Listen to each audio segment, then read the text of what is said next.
America കൈമാറിയ 14 നിർദ്ദേശങ്ങൾക്ക് Iran മറുപടി നൽകി. മധ്യസ്ഥ രാജ്യമായ പാകിസ്ഥാനെയാണ് ഇറാൻ പ്രതികരണം അറിയിച്ചത്. ഇറാന്റെ മറുപടിയിൽ ഇനി അമേരിക്കൻ നിലപാട് നിർണായകമാണെന്നിരിക്കെ പ്രകോപന പ്രസ്താവനയുമായി ഇസ്രായേൽ രംഗത്തെത്തി. ഇറാൻ യുദ്ധം തീർന്നിട്ടില്ലെന്നും ആണവ കേന്ദ്രങ്ങൾ ഇല്ലായ്മ ചെയ്യുന്നതുൾപ്പെടെ ലക്ഷ്യങ്ങൾ ഇനിയും നേടാനുണ്ടെന്നാണ് ഇസ്രായേൽ പ്രധാനമന്ത്രി ബെഞ്ചമിൻ നെതന്യാഹു പറയുന്നത്. അതിനിടെ അമേരിക്ക ആക്രമിച്ചാൽ ശക്തമായി തിരിച്ചടിക്കാൻ ഇറാൻ സേനയ്ക്ക് പരമോന്നത നേതാവ് മുജ്തബ കാംനായി അനുമതി നൽകി. MC നാസർ ദുബായിൽ നിന്ന് വിശദാംശങ്ങളുമായി ചേരുകയാണ്. നാസർ, ഇറാൻ നൽകിയ മറുപടി അത് ഏതൊക്കെ രീതിയിലാണ്? അതിന്റെ ഏതെങ്കിലും വിശദാംശങ്ങൾ പുറത്തേക്ക് വരുന്നുണ്ടോ? അമേരിക്ക അതിനോട് സ്വീകരിക്കുന്ന നിലപാട് എന്തായിരിക്കും? ഇസ്രായേൽ പ്രധാനമന്ത്രി പറഞ്ഞ കാര്യങ്ങൾ, മുജ്തബ കാംനയുടെ അനുമതി, നിർദ്ദേശങ്ങൾ ഏതൊക്കെ രീതിയിൽ? വിനിഷ, എന്തായാലും ഇറാന്റെ ഭാഗത്തു നിന്ന് ഔദ്യോഗികമായിട്ടുള്ള പ്രതികരണം പാകിസ്ഥാന് ലഭിച്ചിരിക്കുന്നു. പാകിസ്ഥാൻ ആ നിർദ്ദേശം അമേരിക്കയ്ക്ക് കൈമാറി എന്നാണ് ഏറ്റവും അവസാനമായി ലഭ്യമാവുന്ന റിപ്പോർട്ടുകൾ. പക്ഷേ ഇതിന്റെ ഉള്ളടക്കം സംബന്ധിച്ച് പാകിസ്ഥാനോ ഇറാനോ ഔദ്യോഗികമായിട്ടുള്ള ഒരു പ്രതികരണം ഇതുവരെ നടത്തിയിട്ടില്ല. ഇറാൻ മാധ്യമങ്ങളിലൂടെ ഇറാൻ ഉദ്യോഗസ്ഥരെ ഉദ്ധരിച്ചുകൊണ്ട് വന്നിരിക്കുന്ന പ്രസ്താവനകൾ പ്രകാരം യുദ്ധം എത്രയും പെട്ടെന്ന് അവസാനിപ്പിക്കുക എന്നതാണ് തങ്ങൾ ഈ മറുപടിയായിട്ട്, വളരെ വിശദമായിട്ടുള്ള ഈ മറുപടിയിൽ പ്രധാനമായിട്ടും ഇറാൻ ലക്ഷ്യം വെച്ചിരിക്കുന്നത്.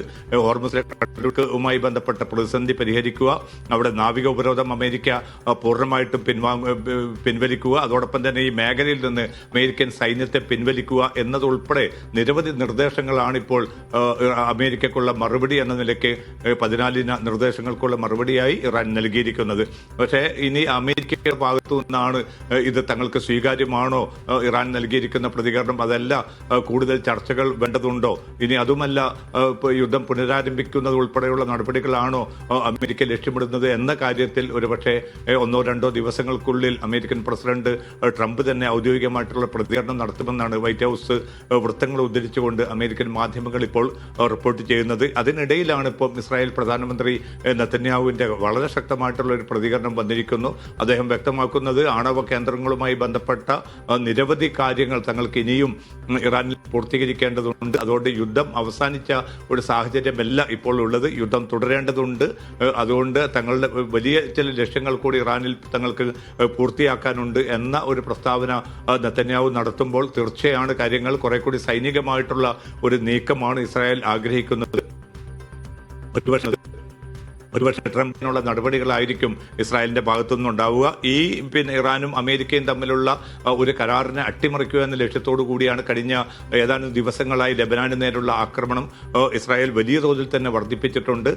ഏതാണ്ട് നിരവധി ഗ്രാമങ്ങളെ ദക്ഷിണ ലെബനാൻ കേന്ദ്രീകരിച്ചുകൊണ്ട് അവിടെ നിന്ന് ആളുകളെ പുറന്തള്ളുക മാത്രമല്ല അവിടേക്ക് വലിയ തോതിൽ ആക്രമണം വ്യാപിപ്പിക്കുന്നുണ്ട്. ഇന്നലെ മാത്രം 24 പേരാണ് കൊല്ലപ്പെട്ടത്.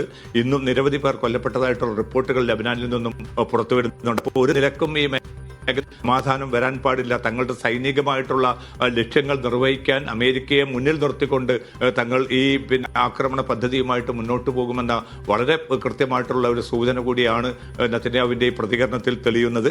പക്ഷേ അതേസമയം ഹോർമുസ് കടലെടുക്കുമായി ബന്ധപ്പെട്ട് പിന്നിട്ട ഒരു 2 ദിവസമായിട്ട് കാര്യമായിട്ടുള്ള അനിഷ്ട സംഭവങ്ങളൊന്നും ഉള്ളതായിട്ടുള്ള റിപ്പോർട്ടും പുറത്തു വന്നിട്ടില്ല. പക്ഷേ വലിയ തോതിലുള്ള സംഘർഷം ആ മേഖലയിൽ നിലനിൽക്കുന്നുണ്ട്. ഇന്നിപ്പം ഇറാന്റെ സൈനിക നേതൃത്വം പരമോന്നത ആത്മീയ നേതാവ് ആയത്തുല്ല മുജ്തബ കാംനയുമായിട്ട് കൂടിക്കാഴ്ച നടത്തിയിരുന്നു. ആ കൂടിക്കാഴ്ച നടത്തിയ ഘട്ടത്തിൽ അമേരിക്കയുടെയോ ഇസ്രായേലിന്റെയോ ഭാഗത്തുനിന്ന് ഏതെങ്കിലും അർത്ഥത്തിലുള്ള ഒരു ആക്രമണം രാജ്യത്തിന് നേരെ, രാജ്യത്തിന്റെ കപ്പലുകൾക്ക് നേരെ ഉണ്ടാവുകയാണെങ്കിൽ ഒന്നും നോക്കേണ്ടതില്ല, വളരെ ശക്തമായി തന്നെ പ്രത്യാക്രമണവുമായിട്ട് മുന്നോട്ട് പോകാനാണ് പരമോന്നത ആത്മീയ നേതാവ് ആയത്തുല്ല മുജ്തബ കാംനയി സൈനിക നേതൃത്വത്തെ ചുമതലപ്പെടുത്തിയതെന്നാണ് സൈനിക നേതൃത്വം തന്നെ ഔദ്യോഗികമായിട്ട് സ്ഥിരീകരിച്ചിരിക്കുന്നത്. അതായത് ഇറാൻ പ്രസിഡന്റ് നടത്തിയിരിക്കുന്ന പ്രതികരണവും വളരെ ശക്തമാണ്. കാരണം ഏതെങ്കിലും വൈദേശിക ശക്തികൾക്ക് മുമ്പിൽ കീഴടങ്ങുന്ന പാരമ്പര്യം ഇറാനില്ല. അതുകൊണ്ട് തന്നെ തങ്ങളുടെ നിലപാടുകൾ തങ്ങൾ ഔദ്യോഗികമായിട്ട് ഇപ്പോൾ അമേരിക്കയെ അറിയിച്ചിട്ടുണ്ട്. അതിലപ്പുറം ഈ വലിയ തോതിലുള്ള അമിതമായിട്ടുള്ള ഉപാധികൾ അടിച്ചേൽപ്പിക്കാൻ, അതോടൊപ്പം തന്നെ നിരന്തരമായിട്ടുള്ള അന്ത്യശാസനം പുറപ്പെടുവിക്കാൻ അമേരിക്കക്കോ മറ്റു വൻശക്തി രാജ്യങ്ങൾക്കോ യാതൊരു അവകാശവുമില്ല. രാജ്യത്തിന്റെ പരമാധികാരവും അതോടൊപ്പം തന്നെ രാജ്യത്തിന്റെ സുരക്ഷയും ഉറപ്പുവരുത്താൻ സേന എല്ലാ അർത്ഥത്തിനും സജ്ജമാണ് എന്ന മുന്നറിയിപ്പ് കൂടിയാണ് ഇറാനിലെ രാഷ്ട്രീയ സൈനിക നേതൃത്വം ഒരുപോലെ നൽകുന്നത്. എന്തായാലും ഈ ഇറാൻ മറുപടി നൽകിയതോടുകൂടി അനിശ്ചിതത്വം ഒഴിവായിട്ടുണ്ട്. പക്ഷേ അനിശ്ചിതത്വം ഒഴിവായി എന്നതിനർത്ഥം ഈ സംഘർഷം അവസാനിക്കുന്നില്ല എന്ന് തന്നെയാണ്. കാരണം ഇനി അമേരിക്കൻ പ്രസിഡന്റ് സ്വാഭാവികമായിട്ടും അദ്ദേഹം ഇസ്രായേലുമായിട്ട് ആലോചിച്ചുകൊണ്ട് കൈക്കൊള്ളുന്ന തീരുമാനം എന്നത് മേഖലയുടെ ഭാവിയെ സംബന്ധിച്ചിടത്തോളം ഏറ്റവും നിർണായകമായിട്ട് മാറുകയാണ്. ബിനിഷ.